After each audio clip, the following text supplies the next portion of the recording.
So as you know by now, the title of this series of Sangha Nights is Transforming Self and World.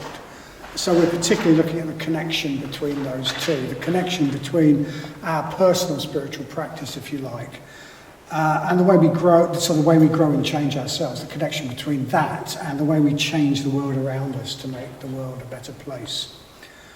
And in the talks before this one, we've seen that when we change ourselves in a positive way, this has the effect of changing the world around us, because we all have a sphere of influence. We create a mini world around us by our actions and our speech.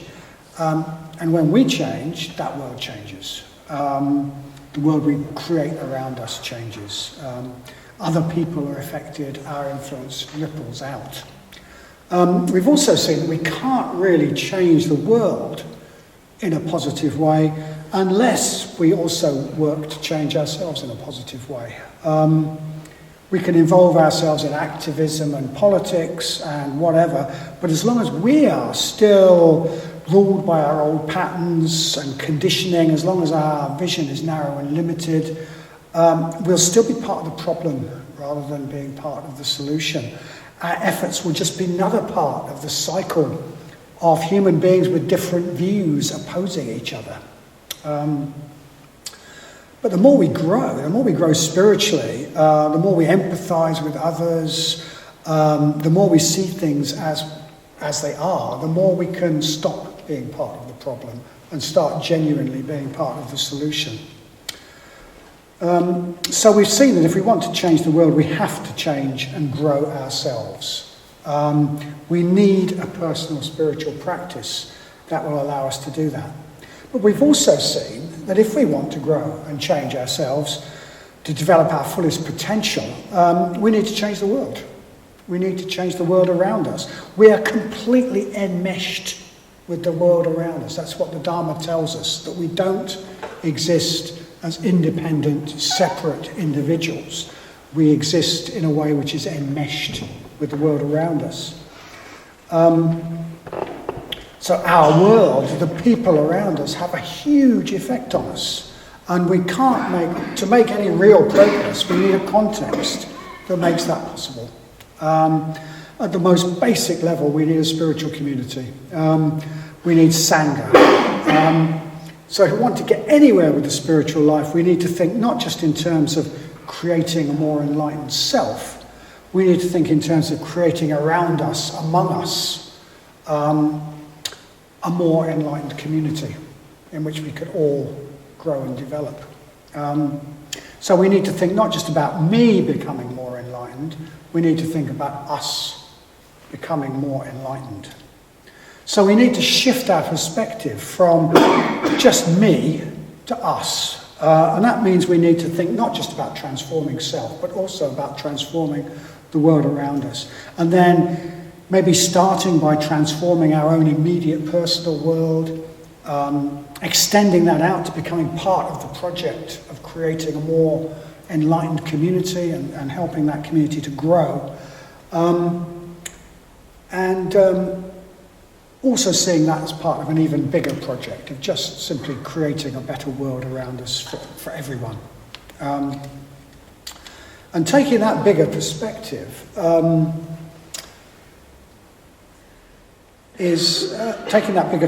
thinking more in terms of goals that go way beyond what benefits us individually, is a crucial part of the way we grow ourselves. That's part of the way we grow, because it helps us to grow beyond our sort of self-obsession. So working to transform the self and working to transform the world are just two wings of the spiritual life. And if we think just in terms of either one wing or the other, we're like a bird that goes around in circles. One wing. So that's a bit about our general theme. And the title of this talk tonight is Lighting Up the World. Lighting Up the World. And that's a reference to an ancient Buddhist text called the Sutra of Golden Light. And the Sutra of Golden Light, the reason I'm talking about the Sutra of Golden Light is that it is very, very much about this connection between transforming self and transforming the world. So my aim in this talk tonight is to tell you about that sutra, to maybe explore a little bit of its meaning, and to connect that to the theme of transforming self and world, and hopefully to bring out any relevance that there is to us as Buddhist practitioners in the 21st century. So first of all, I have to give a bit of background, okay? I'll say something about the Sutra of Golden Light, this very ancient text, in a general way. So the first thing to say about this text is that it is what is called a Mahayana Sutra, okay? Sutra means thread, meaning a discourse, a continuous discourse. So sutras, a sutra, or the Pali equivalent, a sutta, they're meant to be discourses of the Buddha. So it's a Mahayana Sutra as opposed to a Pali Sutta. And Mahayana means great vehicle, which is the name given to what we might very roughly call Northern Buddhism, if you like. The type of Buddhism that became dominant in places like China, Japan, Tibet, and Central Asia. As compared to the Buddhism that became dominant, the style of Buddhism that became dominant in the more southerly parts of the Buddhist world, like Sri Lanka and Thailand. That is a huge simplification. And if any scholars see this, they'll crucify me. It's a huge simplification. But if I go into detail, we'll be here all night, okay? But just let's take on board that difference between Mahayana, Northern Buddhism and Southern Buddhism, and sutras and suttas, because there's a huge difference between the Pali suttas of the Southern school, the discourses in the Pali language that come down to us through the Southern school, and most Mahayana sutras from the Northern tradition, if you like. Many of the Pali sutras, the sutras in the Pali language, seem to be based on real discourses of the historical Buddha, many of them. Real discourses of the human being who became a Buddha. They're about actual incidents. They tell you where they happened. They tell you the people that were involved. And they record the Buddha's words to those people. But many of the Mahayana sutras, on the other hand, are just very different from this. They're much more sort of magical or mythical.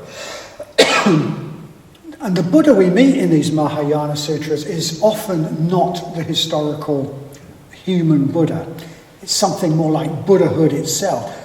It's something like whatever it was that manifested through the Buddha once he had transcended his limited personality. That's what's speaking to us. Rather than the historical Buddha himself. The Buddha we encounter in the Mahayana Sutras represents something beyond time and space, something that maybe we can still be in contact with now, something we can still experience now, even 2,500 years after the Buddha's death. So we need to remember this when we come upon a Mahayana Sutra, which I'm going to describe tonight. As we explore this sutra, we need to remember, don't expect it to be an easily understood, nice little teaching from the Buddha that we can sort of say, oh, he thought that. Don't expect that. Expect something more like fantasy and science fiction, or maybe poetry. So that's the first thing. And the second thing we need to appreciate about the Sutra of Golden Light is that it's historically, it's just a hugely important text, actually. In the Northern Buddhist tradition. And just how important is shown by the number of manuscripts, the sheer number of manuscripts that have been found all over the Buddhist world, all over the Northern Buddhist world, in all sorts of remote places. And also with a number of different languages it's been translated into. So manuscripts of the Sutra of Golden Light have been dug out of the ruins of ancient abandoned cities that have been swamped by sand on the Silk Route. They've been unearthed from sealed underground chambers in the ruins of ancient monasteries. They've been unearthed in ancient libraries all over the Northern Buddhist world.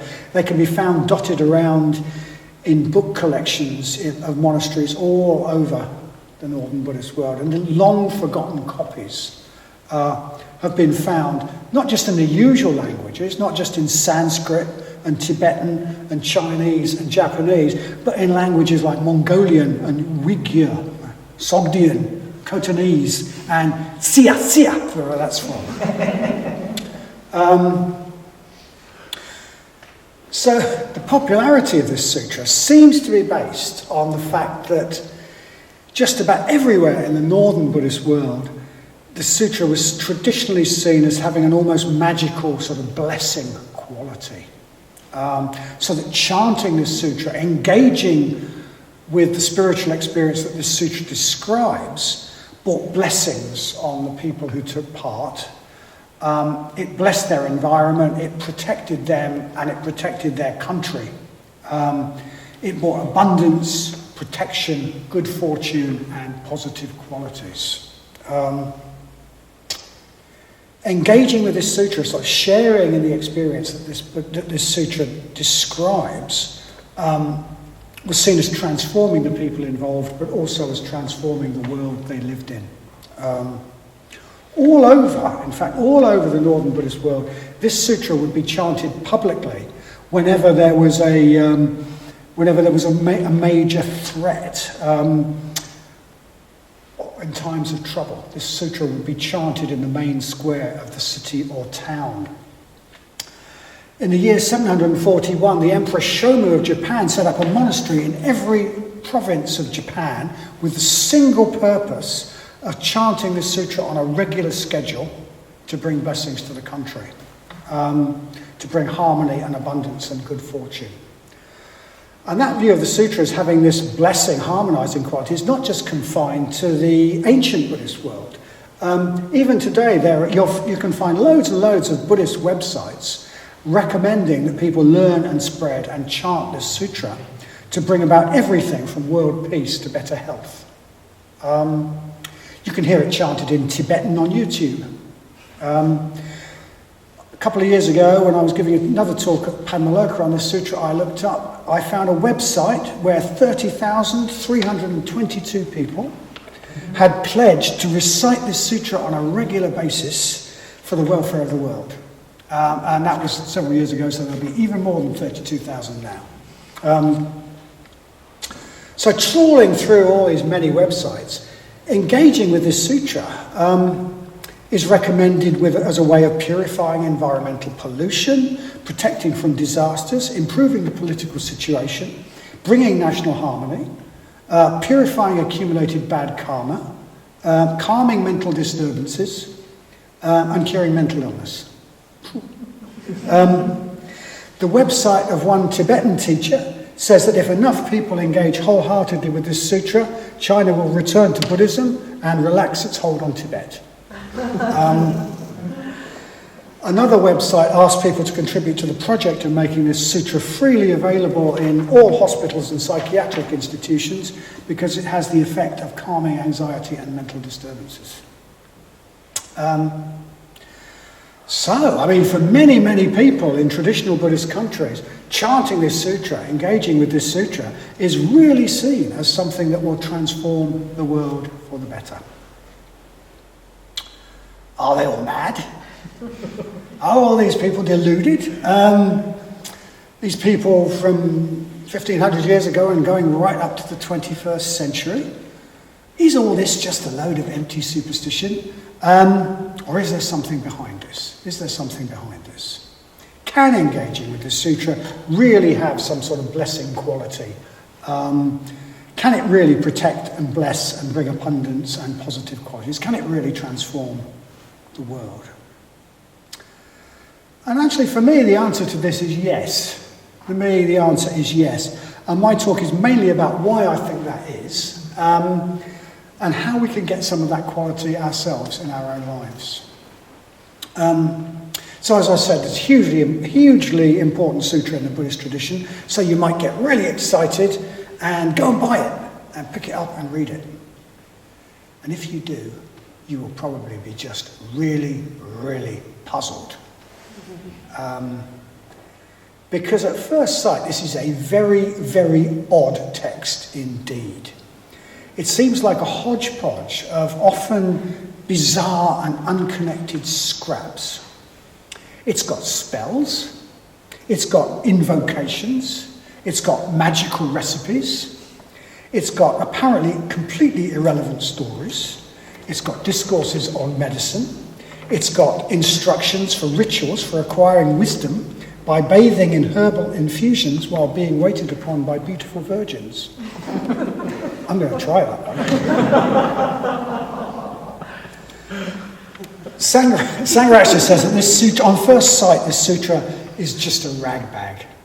It's just a rag bag, a transcendental rag bag, he says, a rag bag full of beautiful jewels and valuable treasures and all sorts of fascinating odds and ends, but still a rag bag. But he says that somewhere within that rag bag is something very, very precious indeed. Well, another analogy that occurs to me, rather than a rag bag, is that this sutra is like a beautiful, valuable jewel that has been at the bottom of the sea for ages. So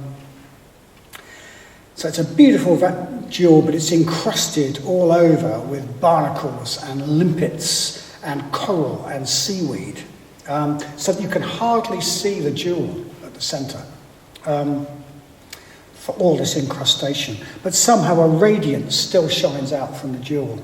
It seems to be giving off a light that shines through all that incrustation. You can see that there's something very valuable underneath it all if you could just scrape away the mess. So as Sangha has pointed out, there's a core to this sutra, the original sutra, which describes an important transformative spiritual experience. An experience that can indeed bring harmony and blessings. And that is the jewel. That description of that experience is the jewel. But over the centuries, because that was very popular and got sort of transported around the Buddhist world and memorized by heart, etc., over the centuries, a lot of other miscellaneous stuff has grown up around that original core, has been tacked onto it. And some of those additions do actually add to the original core, a bit like crystals that grow on an existing crystal. They're in harmony with it. But much of what has been added is just an incrustation, like a load of barnacles and seaweed, that hides the real meaning of the sutra. So what I'm going to talk about for the rest of this talk is not, unfortunately, the sort of spells and the various rituals, but the core, the beautiful crystalline jewel core. What actually happens at the core of this sutra? So like all sutras and suttas, it opens with the Buddha, if you like, but not the historical Buddha of the Pali Canon. It opens with the archetypal Buddha, if you like, the transcendental Buddha, sitting in his pure land, sitting in another dimension of being, if you like, surrounded by an assembly. And the voice of the Buddha resounds out from this other dimension at the beginning of the sutra with the following message. I will now expound the excellent Sutra of Golden Light, which has been blessed by all the Buddhas in the four directions, which destroys all evils, which shatters every misfortune, which confers every blessing, and which leads to wisdom. For beings in the unfortunate states, for those involved in conflict, for those oppressed by circumstances, for those whose face is turned away from the good, for those in grief and trouble, for those in poverty or bad health, for those afflicted by evil influences, for those tormented by their own minds, for those who are worried, in the grip of craving, in the grip of anxiety, in the grip of demons, for all those whose life is like an evil dream full of trouble. For you, I resound this sutra, because for all you who hear this sutra with pure minds and good intentions, for you, all such misfortunes will be destroyed. The world protectors will watch over you, and the gods and powers of nature will protect you day and night without end. I will resound this sutra, this deep Buddha field, down all the ages, and it will ripen the merit roots of all those whose ears it enters. Wow. It's quite a promise.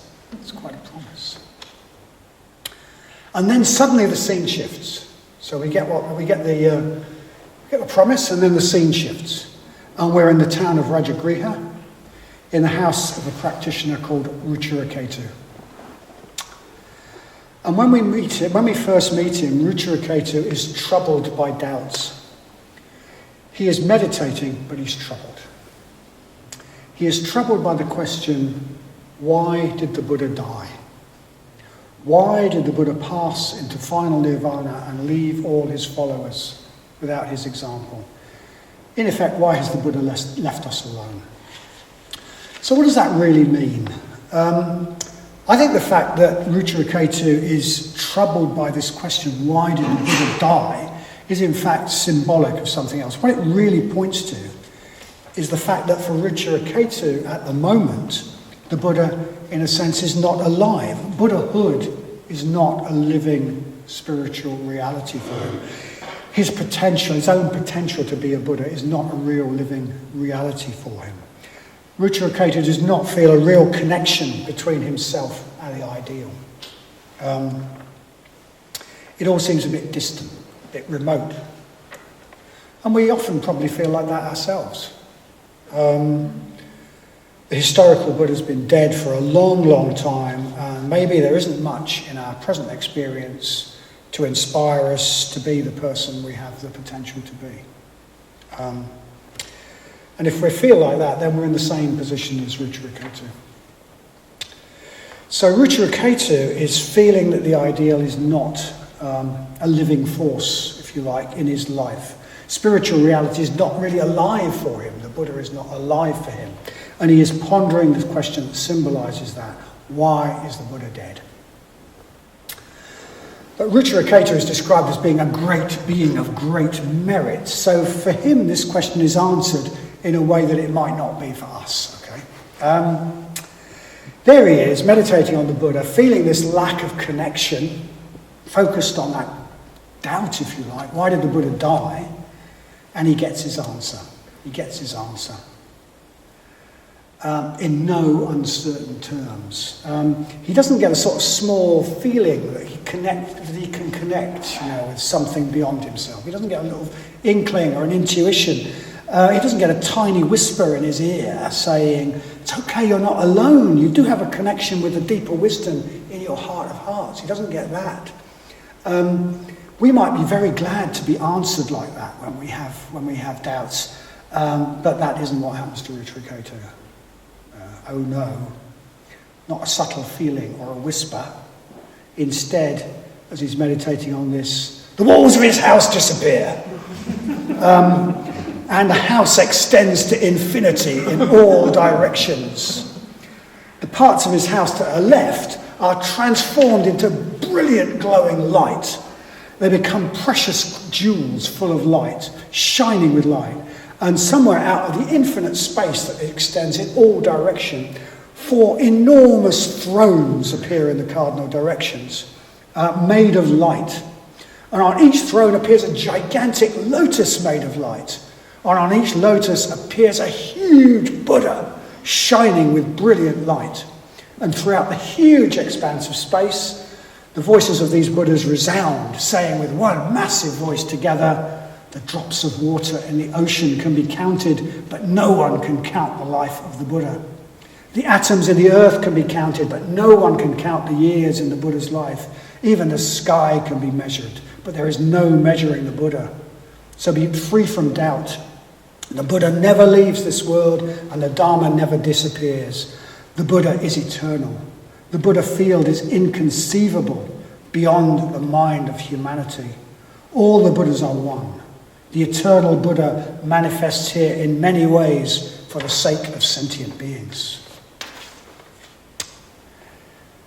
It sort of strikes me that it wasn't really necessary for the Buddhas to say anything, actually. I mean, if you're wondering whether the Buddha could be a living presence in your life, and suddenly whether you could have a sort of living connection with the enlightened mind, and suddenly your house dissolves into infinity, and 4 enormous Buddhas appear in the 4 directions, it strikes me you've had your answer.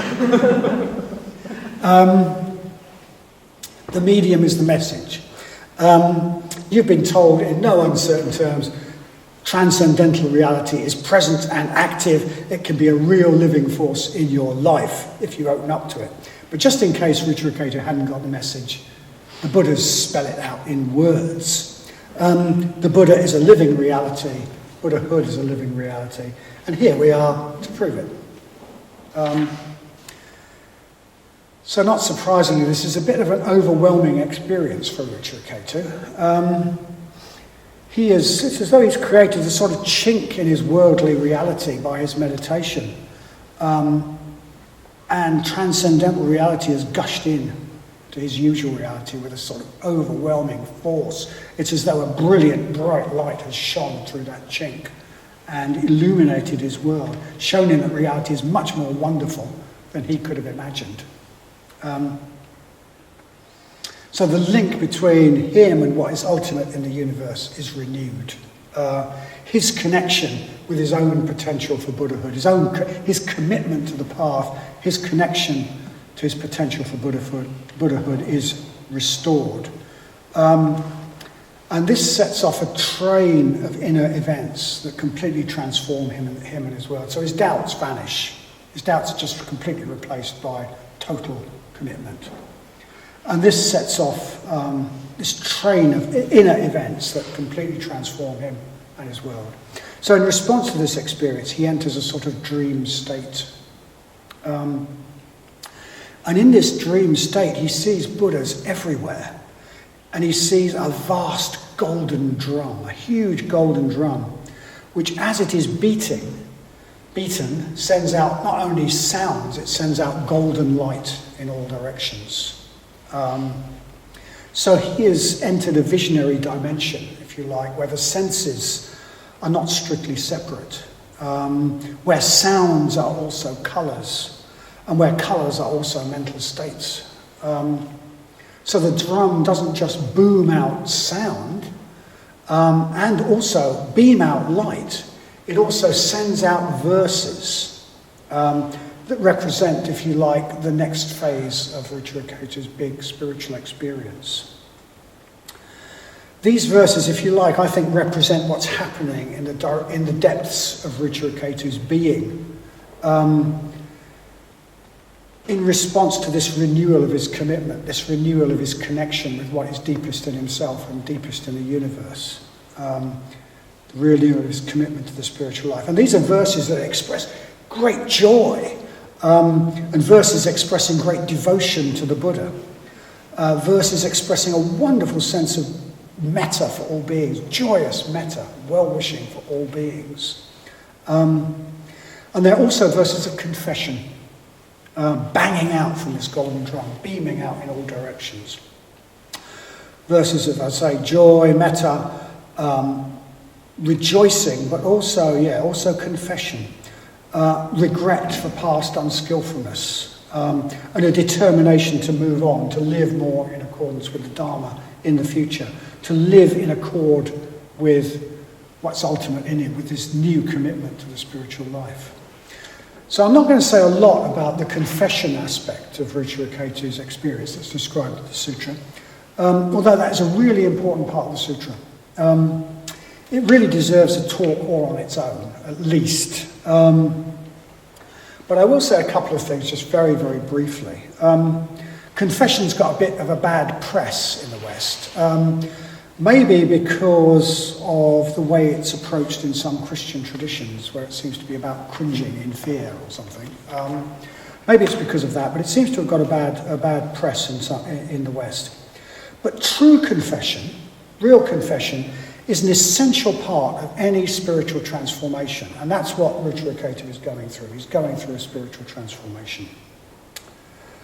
Confession involves becoming aware of the patterns of our old self, the patterns that hold us back.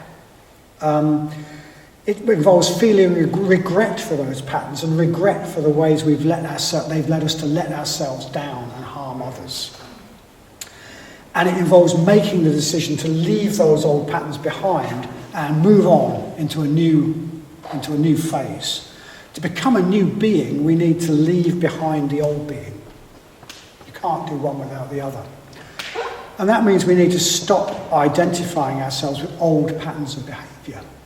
And confession is a really powerful practice to help us do that, to help us leave the old self behind and move into a new one. So confession is an important part of Ruchiriketu's experience, his transformation. He regrets the patterns he's got into, and with a feeling of joy and rejoicing and metta for all beings, he commits himself firmly to living the spiritual life as fully and wholeheartedly as he can. So he steps out of his old self and into a new self with a renewed sense of meaning and commitment. He steps out of an old personality and into a new self.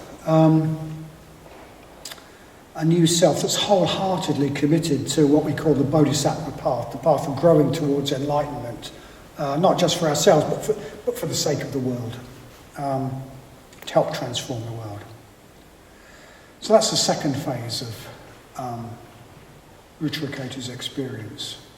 Seeing all those Buddhas, seeing this golden drum beaming out this light, beaming out these verses, as it were, describing what's going on for him. But as a result of that, something else happens. Something that at first sight seems a bit weird, actually. Well, like a lot of the sutra, it seems a bit weird. But is in fact the expression of some deep spiritual truths, I think.